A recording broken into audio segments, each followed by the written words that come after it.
que là, une minute, ce n'est pas suffisant. Merci beaucoup pour ce que vous faites, madame. La sensibilisation, c'est vrai. Tout ce qui se passe au Congo, nous, ça nous chagrine. Que le pays le plus riche du monde soit le pays le plus pauvre, le plus appauvri. Et quand les femmes s'investissent, je crois que ça peut changer. Et il y a des normes à suivre, c'est vrai, il y a des produits chimiques, on ne peut pas venir comme ça. Il faut la sensibilisation, comment ils doivent s'habiller, comment ils doivent toucher ces produits-là. Et les femmes aussi doivent oser aussi voir. Moi, je dis toujours ma devise, je vise le ciel, au moins j'aurai des nuages. Parce que quand les femmes commencent, elles commencent toujours petit. Pourquoi ne pas aussi rêver? Il faut rêver, parce que ça va arriver. Moi, je dis toujours, si les dieux ne nous ont pas bénis, ils ne nous auraient pas permis qu'eux-mêmes sortent du ventre d'une femme. Parce que les dieux que nous honorons sont sortis par le ventre d'une femme. Jésus est sorti par le ventre d'une femme. Dieu, ma mère. Voilà. Donc cette force-là, la nature nous l'a donnée. Mais la force de l'homme, c'est qu'il a réussi à nous faire croire que nous ne sommes rien. Sans lui. Alors que c'est grâce à nous s'ils sont là. Donc allez alors comprendre. Vous avez toutes les forces du monde, mesdames, et c'est vous qui êtes les gardiens. Moi, je trouve que c'est inadmissible. Reprenons notre place. Il faut arracher. Donc, cette série de conférences doit se poursuivre pour vraiment sensibiliser. Merci. Le pouvoir s'arrache. Alors, nous allons donner la parole à une dame. À elle seule, elle résume le mot leadership. Elle a créé un club des ladies, des femmes engagées, des femmes fortes, des femmes qui sont toujours sur le terrain. Nous allons donner la parole au docteur Dos, que je vous demande d'applaudir.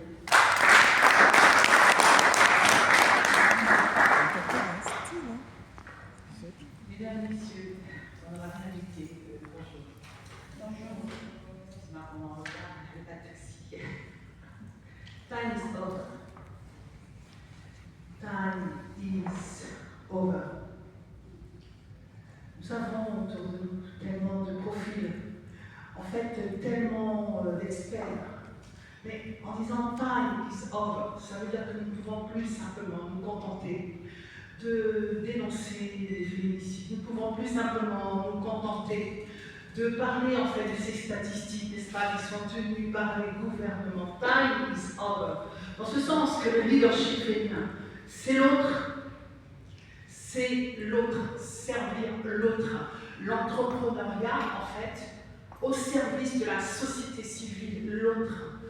En fait, je suis architecte polytechnicienne et soliste lyrique d'abord et vocaliste de jazz, donc je chante depuis l'âge de 11 ans, devenue productrice. Et en réalité, quelque chose a emmené vers les entreprises. C'est le fait qu'il n'existait pas de passerelle entre le monde de l'art et celui de l'économie. Les artistes comme les femmes tendent la main. Mais aux États-Unis, au bout de 10 ans, ils deviennent des producteurs. Alors j'ai créé la Women's Business Chamber pour pouvoir dire aux femmes, parce que les femmes commandent énormément sous la table, elles ne se mettent pas sur la table. Alors j'ai accompagné beaucoup de patronnes, beaucoup de chefs d'entreprise. Je suis même rentrée en politique pour des questions de leadership. Mais la question étant la même, c'est que, en fait, aujourd'hui, time is over.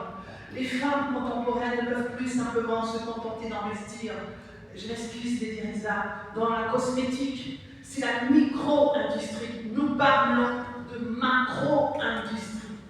Nous posons un constat. Il y a tout à l'heure des invités qui parlaient de l'agro-business. Les femmes se sont levées aux États-Unis, au Royaume-Uni, un peu partout, pour aller prendre des terres et faire l'agro-business.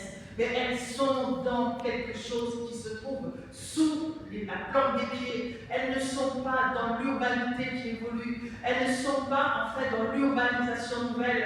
Elles ne sont pas en fait dans le foncier. C'est-à-dire que dans l'arrière-pays, ils ont besoin en fait de devenir des gentle femmes, des ladies femmes. C'est-à-dire ça.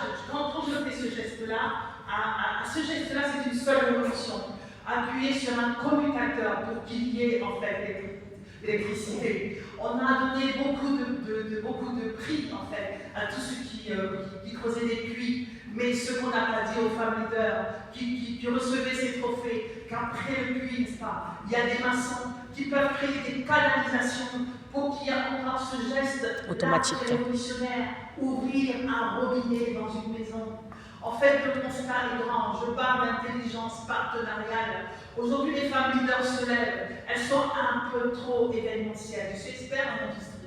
En fait, y compris dans les marchés émergents. Mais je ne pensais pas en fait, que cela me mènerait à travailler vers les hommes. Ce sont les hommes qui ont facilité mon travail avec les femmes. Je parle de gouvernance collaborative parce que les femmes créent des structures. En fait, elles sont orgueilleuses de ces structures-là, mais elles ne vous disent pas, je n'ai pas l'expertise requise. Je vais appeler des collaborateurs, des personnes dont c'est le profil. Elles ont épousé leurs entreprises, elles ont épousé leurs structures. Je vous assure, il y a un nombre inconsidérable de femmes leaders, mais les travaux n'avancent pas. En fait, ils restent embryonnaires parce qu'elles ne savent pas travailler en synergie.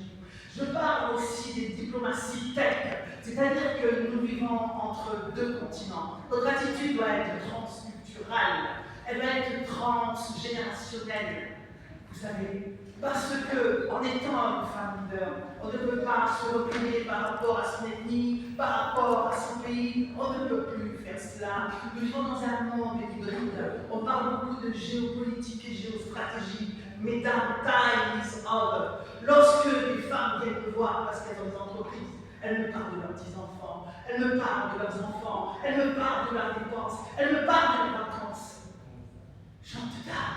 Time is over.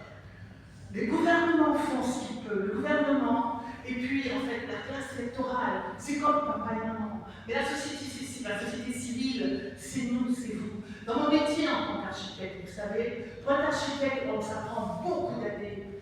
D'autant plus quand on est docteur, je suis docteur en architecture et docteur dans le naval. Je suis aussi architecte naval. Et donc, ça prend du temps, ça prend beaucoup de temps. Et donc, on devient un lecteur. Mesdames, time is over. Nous devons devenir des lecteurs qui n'affaiblissent plus par rapport à la couleur de leur peau et par rapport à ce qu'il y a à faire. Je suis allée en Afrique pour 3 semaines pour une mission spéciale. On m'y a gardé 6 mois, on m'a emmené partout, dans les écoles polytechniques. En fait, les sénatrices et ministres m'ont appelé. Oui, je voudrais vous dire, time is over. Time is over, mesdames, time